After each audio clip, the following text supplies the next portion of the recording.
चार बहुत कम परिवर्तन हुए थे, बट आपको सुनना शुरू किया तो बहुत अंदर से सारे विकार जाते रहे।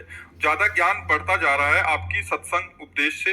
क्या ये सब भगवान की ही रचा हुआ होता है, जैसे कि खास सत्संग संत के उपदेश को सुनकर उद्धार होता है जैसे किसी का, तो ये भगवान का रचा हुआ होता है या खुद से ही मतलब कृपा हुई इन पे कि आपका सत्संग सुनने?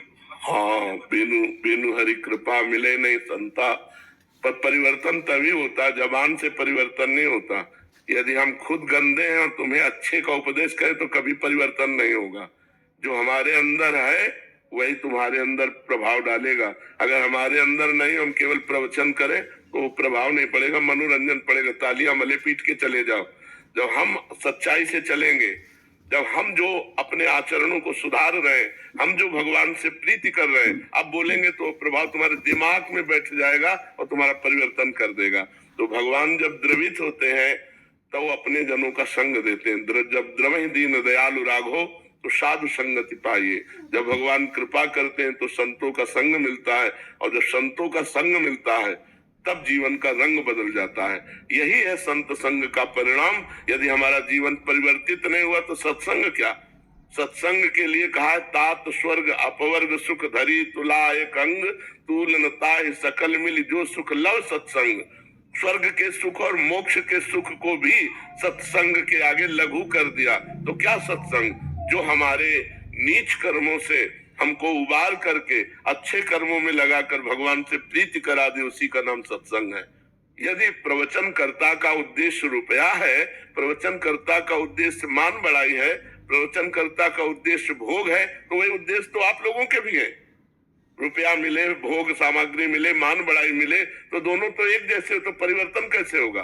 परिवर्तन तब होगा जब एक का उद्देश्य हो भगवान, और उसके वचन से जब हम सुनेंगे तो हमारा परिवर्तन हो जाएगा।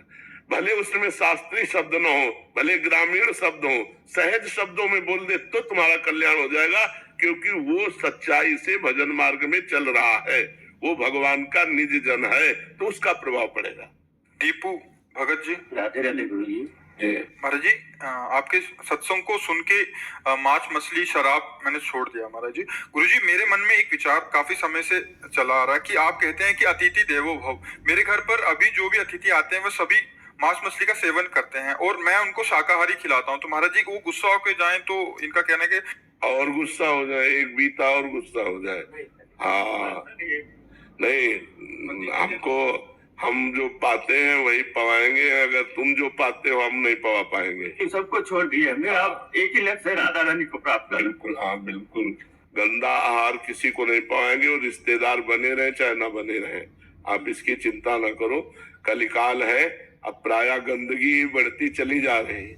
कोई ये सात्विक आहार पसंद नहीं करता, दाल रोटी, और सब गंदे आहार की तरफ बढ़ती जा रहे। तो आप गंदे मत बनो, आप स्वयं पवित्र रहो, और जो आए उनको पवित्र पवाओ। मन आवे तो पाओ, ना आवे तो आप चले जाओ। गुरु जी, अगर नहीं पाके जाए तो मेरा कुछ नहीं, कोई उसमें अपराध नहीं।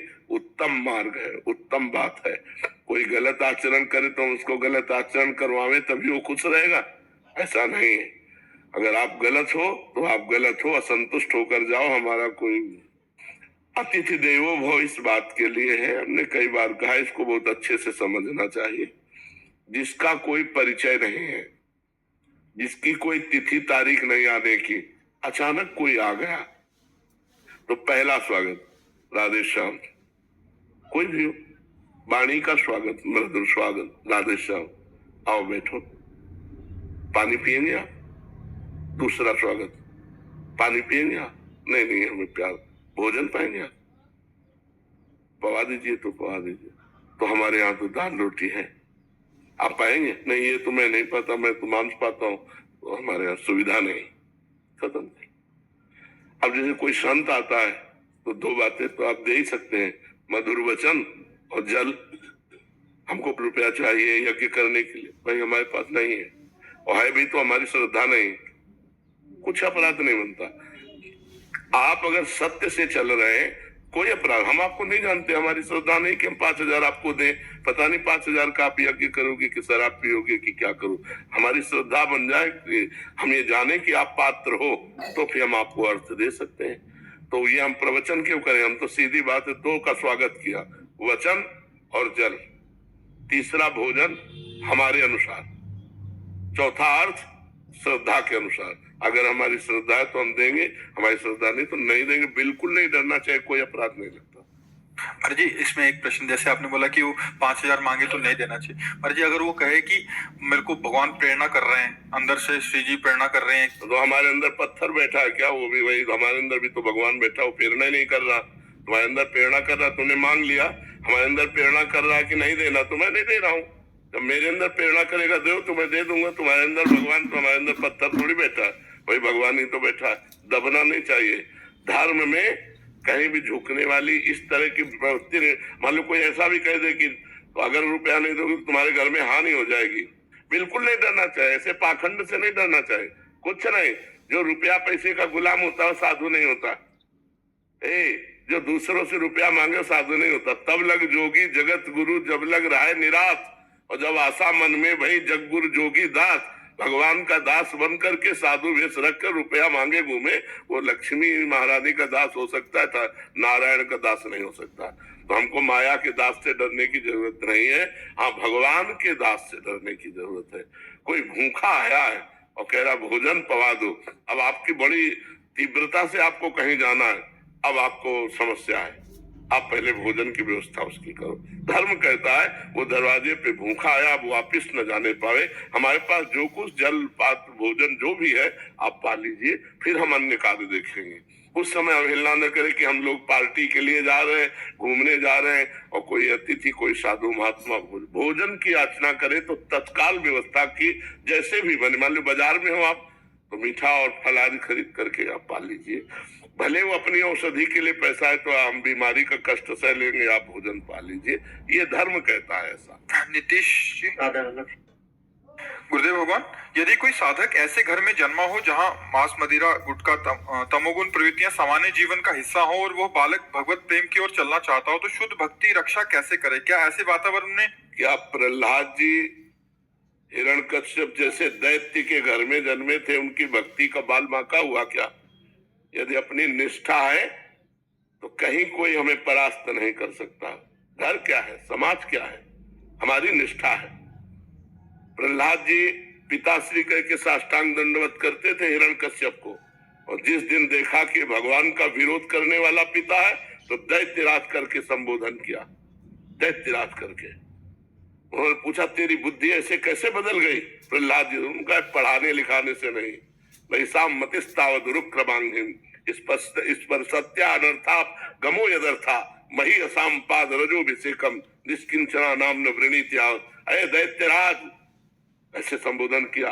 ये किसी के समझाने से बुद्धि नहीं बदलती।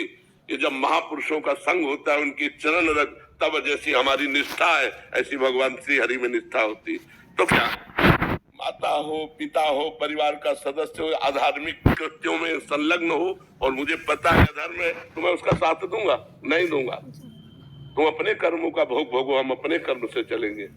तदेव पिता प्रहलाद विभीषण बंधु भरत महतारी गुरु बलि तजेव कंत ब्रज वनितन भेमुद मंगलकारी जाके प्रिय न राम वैदेही तजिए ताहि कोटि वैरिशम जद्यप परम स्नेही माता हो, पिता हो, भाई हो, बंधु हो।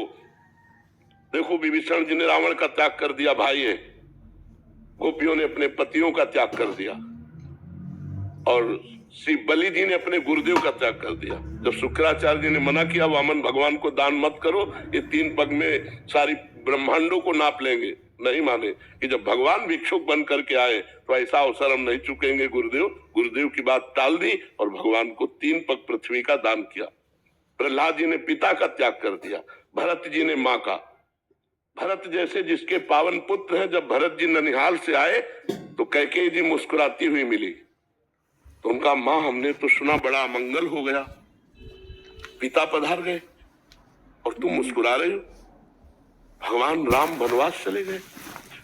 तो उनका बेटा तुम्हारे सुख के लिए मैंने वरदान मांगा कि राम को 14 वर्ष का वनवास और भरत को राजगद्दी। उनका पापिनी प्राणों से अलग करके देह को सुख देना चाहते। भगवान राम हमारे प्राण हैं और उनको 14 वर्ष का तू बनवास देकर मुझे सुखी देखना चाहे, जा, आज के बाद कभी मां नहीं कहेंगे। पूरा जीवन हो गया भरत जी ने कभी कैकेयी जी को मां नहीं कहा। तो ये परमार्थ कोई ऐसा खिलवाड़ का मार्ग नहीं, ये निष्ठा और प्रीति का मार्ग है। भरत जी पूरा जीवन हो गया मां नहीं कहा, तो जब राम जी 14 वर्ष वनवास के बाद आए तो कैकेयी जी के महल में गए, पहले चरण कैकेयी जी के छुए। यही भगवान पुरुषोत्तम, मर्यादा पुरुषोत्तम है। कैकेयी जी ने कहा, बेटा मैं एक बात मांगती हूं, मुझे पता है कि शायद ये बात पूरी ना हो, एक बार भरत मां कह दे, और तुम कह दोगे तो भरत कभी टालेगा नहीं। भगवान कहने ही जा रहे थे, जब सूचना मिली तो भरत जी ने कहा, मैं भगवान की आज्ञा को टाल नहीं सकता, कैकेयी को मां नहीं कह सकता, ऐसी स्थिति में मैं अपने प्राण त्याग सकता हूं। भगवान राम ने नहीं कहा। तो जाके प्रिय न राम वै देही, तजिए ताहि कोटि वैरी सम, जद्यप परम स्नेही, तजो पिता प्रहलाद विभीषण बंधु, भरत महतारी, गुरु बलि तजो कंत ब्रज बनितन, भे मुद मंगलकारी। तुम्हारे पिता का भी कल्याण हो जाएगा यदि तुम धर्म मार्ग का अनुसरण करते हुए मनुष्य जीवन की यथार्थ आध्यात्मिक शक्ति को जागृत कर लिया तो कुल का कुल पवित्र हो जाता है। कुलम पवित्रम जननी कृतार्था। तो ये गलत आचरणों में नहीं जाना कि हमारा परिवार गलत आचरणों में जा रहा है तो हम गलत आचरणों में ही जाए। सार्थक जी, राधा वल्लभ श्री राधे राधे महाराज जी, आपके चरणों में कोटि कोटि